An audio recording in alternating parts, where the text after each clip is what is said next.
Nós vamos olhar o texto de Marcos 10, 32 até 45, que é o Evangelho para o quinto domingo na Quaresma. Marcos 10, 32 a 45. Nós estamos aqui na segunda parte do Evangelho, conforme Marcos, que ele é dividido lá no capítulo 8. A partir daquele capítulo, quando Jesus começa a falar da sua ida a Jerusalém, o Evangelho se encaminha para o seu ápice, que é exatamente a paixão, morte e a ressurreição de Jesus. E no texto que nós vamos ler agora, que é o texto então do quinto domingo na Quaresma, nós encontramos mais uma vez Jesus falando da sua ida para Jerusalém e do motivo pelo qual ele está indo. E nesse texto, na verdade, o ponto diferente que tem é o contraste que se estabelece entre aquilo que Jesus anuncia a respeito da sua caminhada até Jerusalém e a expectativa que os discípulos têm para o futuro. Então ele é um texto muito interessante porque ele coloca exatamente isto. Por um lado, as expectativas equivocadas dos discípulos e, por outro lado, então, Jesus caminhando resolutamente para Jerusalém para cumprir com a sua obra. Então vamos olhar o texto lá de Marcos 10, 32. Eis andé en te rodô anabainontes eis Hierosólima, e estavam no caminho subindo para Jerusalém. Cai en proagon autus ho Jesus, e Jesus ia à frente deles. Essa é uma cena muito interessante, porque nós sabemos já por relatos anteriores que Jesus anunciara que estava indo para Jerusalém para morrer. E a maneira como o texto descreve a cena é de um Jesus com pressa. Ele vai com pressa. Proagon, ele ia à frente, se antecipava a eles. E aí temos dois verbos no imperfeito que retratam a reação daqueles que o acompanhavam. Kai etambunto, hoide acolutuntes e fobunto. O primeiro verbo que temos aqui, os dois estão no imperfeito, etambunto, é també omai, que significa ficar surpreso, até mesmo ficar chocado. Então, os discípulos começaram, subentendemos aqui que são os discípulos, né? Terceira pessoa do plural, e eles ficavam chocados, ou começaram a ficar chocados, surpresos. E os que seguiam, hoi acolutuntes, e os que estavam seguindo, estavam indo atrás dele, temiam, efobunto, verbo fobeomai. Claro, eles haviam ouvido sobre aquilo que Jesus havia dito, qual seria o motivo da ida dele para Jerusalém. Continuando aqui, o 32, Kai paralabon palin tus dodeca erxato autois legen ta melonta auto simbainei. E tomando novamente os 12, começou a dizer para eles as coisas que estavam para ocorrer com ele. Aqui eu chamo a atenção do verbo auxiliar melonta, ta melonta, as coisas que estavam por. Esse verbo é um verbo que acompanha sempre uma outra forma verbal no infinitivo, e ele dá a ideia de algo que está para ocorrer no futuro, ou eventualmente até algo que deve ocorrer no futuro. Então, Jesus começou a dizer para os 12 aquilo que estava para ocorrer com ele. 33. Hoti idu anabainomen eis Hierosólima. Percebam que esse hoti, no começo do versículo 33, é normalmente usado após um verbo de falar. Aqui nós temos o verbo lego no versículo anterior, e hoti introduz um discurso direto, ou seja, ele vai apresentar a partir do hoti palavras que o próprio Jesus está dizendo. Então, muitas vezes, até a tradução sugerida para hoti é simplesmente 2 pontos. É uma citação direta do que Jesus fala. Idu anabainomen eis Hierosólima, eis que subimos para Jerusalém. Kai hochios tu antropo paradotesetai tois archiereusin, kai tois grammateusin. E o Filho do Homem, é a autodesignação favorita de Jesus, ele está falando dele próprio, o Filho do Homem será entregue paradotesetai, paradidomi. É o verbo usado para entregar, para repassar algo, também é o verbo que pode significar trair. Mas aqui provavelmente a melhor tradução realmente é entregar. Então o Filho do Homem será entregue aos sumos sacerdotes e aos escribas. Uma pergunta que fica no ar aqui, e o texto ele deixa isso em aberto, será entregue por quem? É um verbo na voz passiva, portanto, nós aguardamos um agente da passiva, normalmente o texto grego introduz com a preposição hipó, por. Então, será entregue por fulano. E aqui ele não diz. Ao que tudo indica, é o que se chama de um divino passivo. Ou seja, quem está por detrás da ação, de forma misteriosa, é o próprio Deus. Então, o que está em vista aqui, aparentemente, não é o Judas que vai entregar, mas Deus entrega. Quer dizer, em última análise, a obra da paixão de Cristo não é uma obra na qual os homens são os sujeitos. Deus é o sujeito. Deus é aquele que está entregando Jesus para os sumos sacerdotes e escribas. Evidentemente que aqui nós temos o grande mistério da obra expiatória do Filho. Né? O Pai entrega o Filho para que sofra. Isso aqui é o mistério do Evangelho, né? E é o Evangelho mais doce que pode existir. O Pai faz isso por nós. Né? E aí continua dizendo, kai katakrinusin auton thanato, e o condenarão à morte. Kai paradossusin auton tois etnesin, e entregarão a ele para os gentios. Vejam que aqui já está no plural agora. Nós temos dois plurais, terceira do plural. Ou seja, aqui ele já está se referindo, ao que tudo indica, exatamente aos sacerdotes e escribas. Eles vão entregar Jesus para os gentios, vão condená-lo à morte. 34. Kai empaixusin. Esse é um verbo empaizo, que significa ridicularizar, fazer pouco caso de alguém. E o ridicularizarão, kai emptissusin. Emptio é cuspir, com desprezo, e cuspirão nele, kai mastigossusin. Mastigol é bater com açoite, e o açoitarão, kai apoctenusin, e matarão.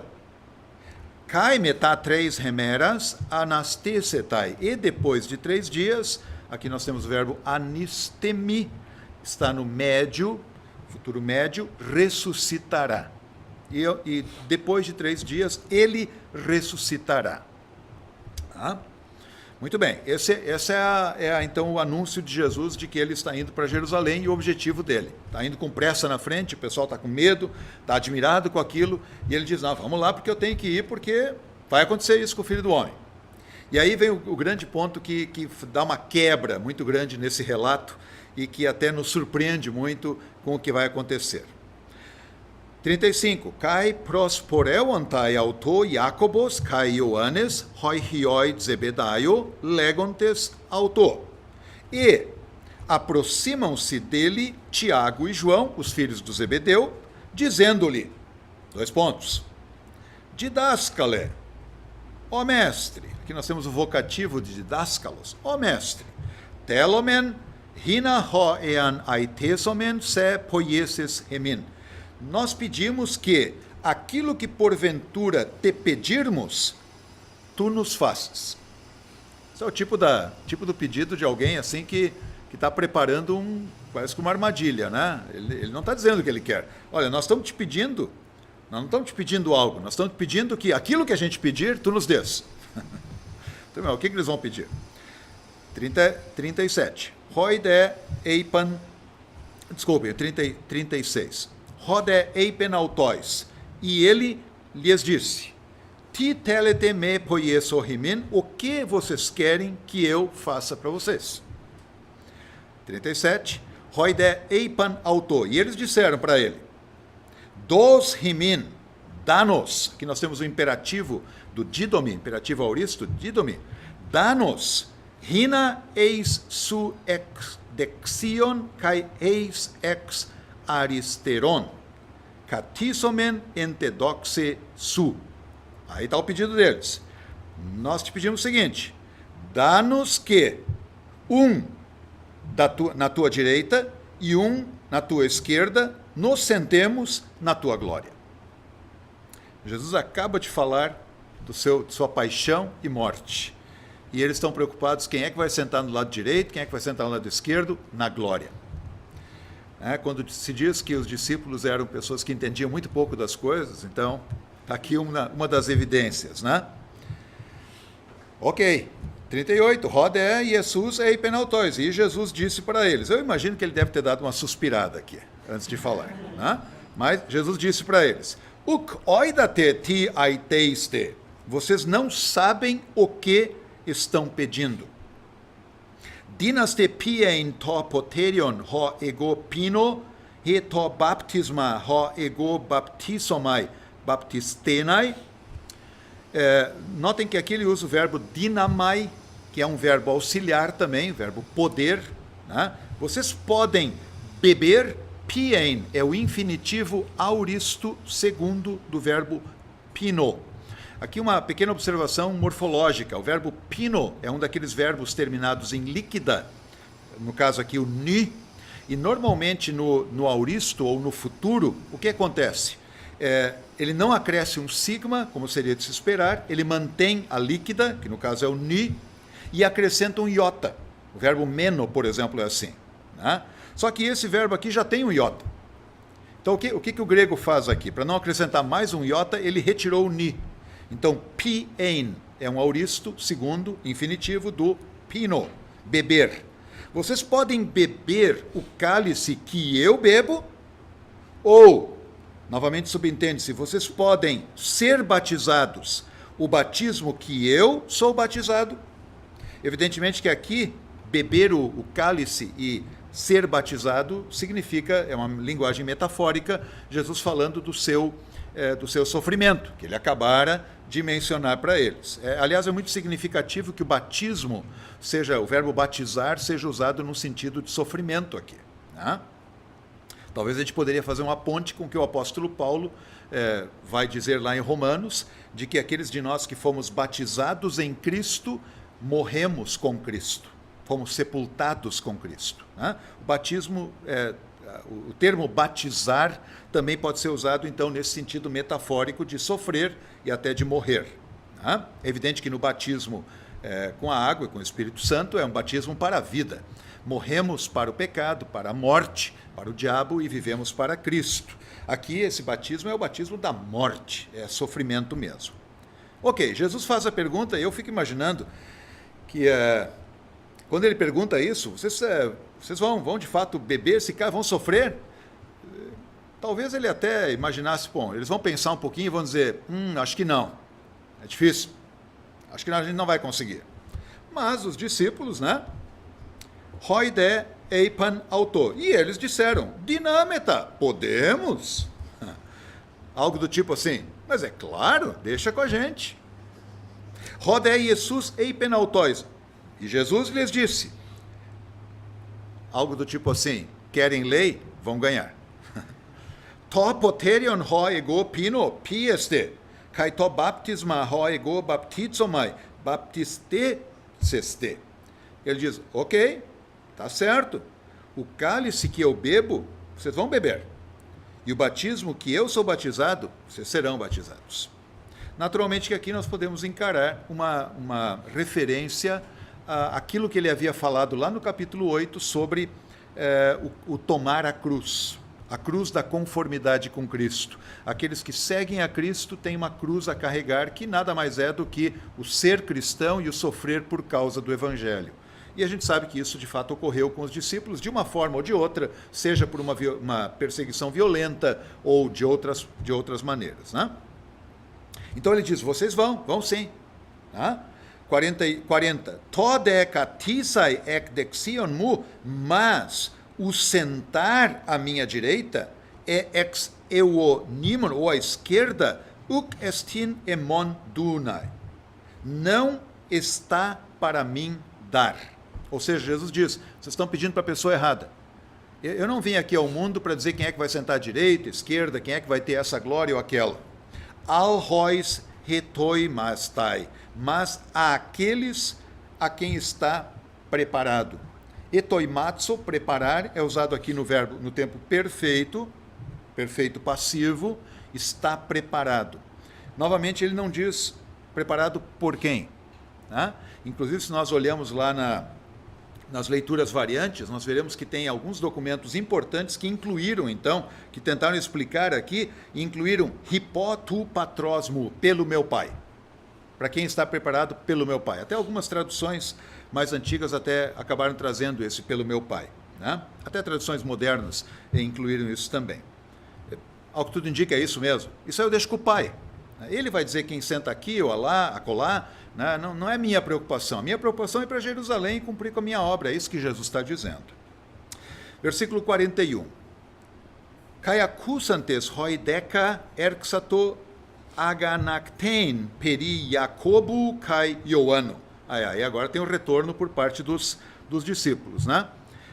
E ouvindo os 12, começaram a aganakten. Aganaktel significa estar indignado, irar-se, ou seja, ficar muito bravo, né? Então os 12, ouvindo, começaram a ficar bravos, ficaram indignados com o Tiago e o João.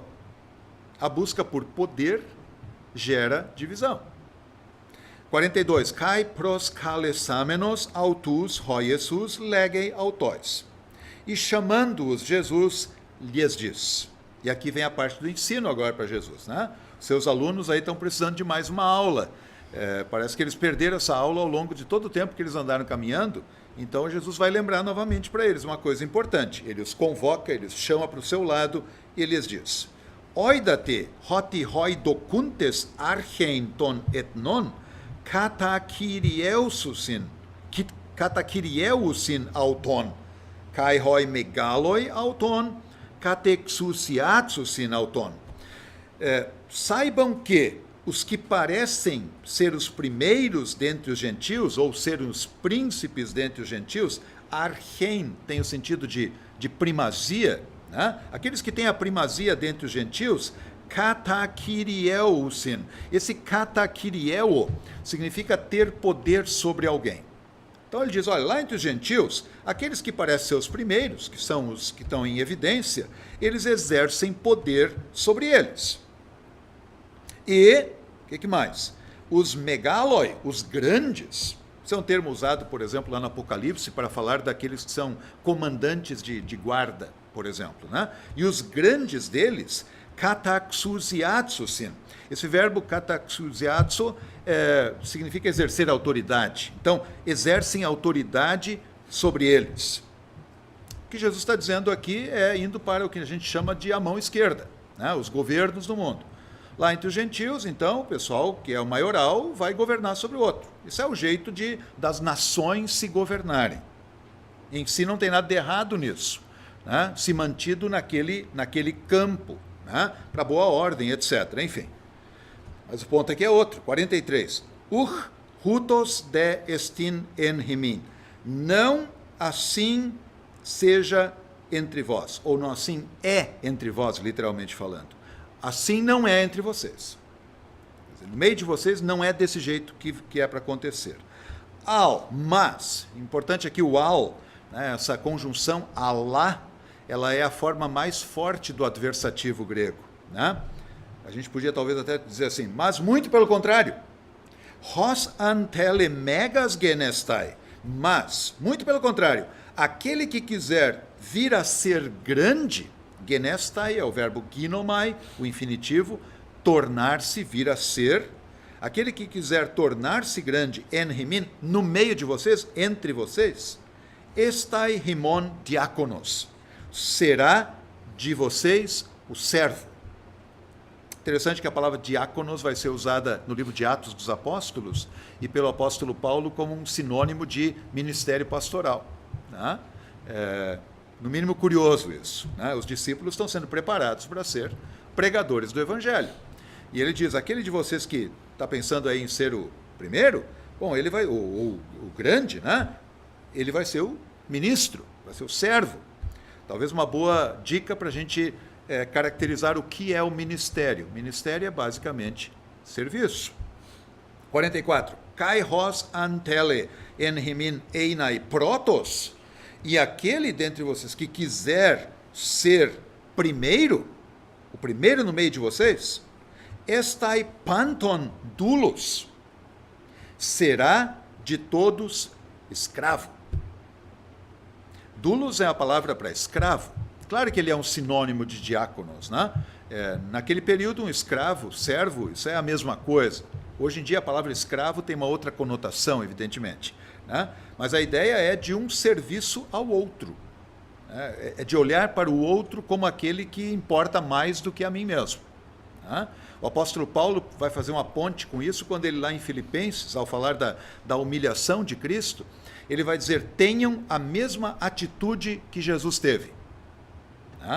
E a atitude é exatamente essa, de considerar o outro mais importante do que a si próprio. Isso é o diaconia e o dulia aqui, o ser diáconos e doulos. E aí o versículo final, que na verdade é o grande evangelho do texto, 45, Kaigar hochios tu antropo, uk elten diaconetenai. Pois também o Filho do Homem, a autodesignação de Jesus, não veio diaconetenai. Aqui nós temos um infinitivo auristo passivo. Infinitivo usado no sentido de finalidade, de propósito. O Filho do Homem não veio com o propósito de ser servido. Alá, mas, muito pelo contrário, diaconesai. Aqui nós temos um infinitivo auristo ativo, mas para servir. Kaidunai, e dar, didomi, ten psichen autu, a vida dele, litron antipolon. Litron é o pagamento de uma dívida, é o valor que se paga por uma dívida. Então, pode se traduzir como resgate, ou pagamento da dívida mesmo. Então, ele veio para servir e dar a vida dele, resgate, a gente diria como resgate, como pagamento por muitos. É importante lembrar aqui que o muitos, na linguagem bíblica, isso já vem lá do Antigo Testamento, muitos é usado no sentido de totalidade. Daniel, por exemplo, fala que muitos vão ressuscitar. Ele naturalmente está falando de que todos vão ressuscitar no dia do juízo. Então, a obra de Cristo, ele apresenta aqui com dois verbos importantes. O verbo servir, ele veio para ser um diáconos e para dar a sua vida como resgate por todos, nós podemos dizer assim. Então, fechando aqui a nossa olhada nesse texto, ele é um texto muito significativo porque ele começa justamente com Jesus tendo pressa para ir para Jerusalém. Jerusalém, que é o lugar do seu futuro suplício, paixão, morte, também a ressurreição, mas ele vai na frente. E o pessoal vai indo atrás com medo e assombrados com isso. E aí então Jesus diz, não, mas vamos lá, gente, nós temos que ir porque eu tenho algo a fazer lá. E o que eu tenho a fazer lá é ser entregue pelo Pai, subentendemos, para ser castigado, cuspido, desprezado, finalmente morto e então ressuscitar. E aí o grande contraste que nós notamos, é que os discípulos estão preocupados nesse contexto de Jesus falando do seu sacrifício, quem deles vai ter uma glória maior no futuro. Isso retrata muito bem desejos humanos, mesmo no contexto da fé, desejos humanos de ter opções erradas na vida. E uma das opções erradas na vida é tentar dominar sobre os outros ou ter um lugar de destaque. E aí Jesus, então, faz essa pergunta retórica, tá bom, vocês querem ir lá? Vamos lá. Vocês também vão sofrer comigo? Vamos, dizem eles. E Jesus diz, de fato, vocês têm razão, vocês vão sim. Só que lugar na glória não é a minha preocupação. Não é para isso que eu vim aqui discutir com vocês. E deixa para o Pai isso aí. E aí ele entra com essa palavra bonita ao final, de que ele lembra que na vida cristã, ou na fé em Cristo, nós, na verdade, temos um lugar muito especial a estar, que é o lugar de servo. Olhar para o outro como alguém que nós queremos servir. Isso é ser maior. O Evangelho, ele vira as coisas de cabeça para baixo. Jesus chama uma criança pequena de maior do reino dos céus. E a gente sabe que naquele contexto, crianças pequenas eram vistas, diferentemente de hoje, eram vistas como empecilhos, como alguém que na verdade tinha que ser cuidado, porque não ajudava em nada. Essas ele coloca como maior. Maior por quê? Porque nele se manifesta a graça e misericórdia de Deus. Da mesma forma, Jesus convida os seus a olharem para o outro como maior e a servi-lo. E por que isso? Porque ele próprio, que é o maior dos maiores, que é o Rei dos Reis, ele vem se tornar o menor de todos os diaconoi e dos douloi. E esse serviço de Cristo, ele é retratado aqui de uma maneira muito concreta. O serviço de Cristo é o entregar-se à morte como resgate por muitos. Eu não comentei antes, mas a palavra litron, antilitron também é usado no Novo Testamento, são palavras importantes que retratam bem o valor da morte de Cristo, o pagamento do resgate. Esse é um tema que o apóstolo Paulo, por exemplo, vai desenvolver também em algumas das suas cartas. Então, quinto domingo na Quaresma nos convida a caminhar mais um pouquinho com Jesus para perto da cruz dele, de onde nós aprendemos, mais uma vez, do seu amor sacrificial, em que ele se torna o menor de todos, a fim de que ele possa nos servir e tornar a nós filhos de Deus e herdeiros da vida eterna. Então é puro evangelho mesmo, né? Ao mesmo tempo em que nos desafia nos nossos falsos anseios, mas é o doce evangelho que lembra que a caminhada de Jesus tem essa finalidade de ser um serviço para o nosso bem final. É isso.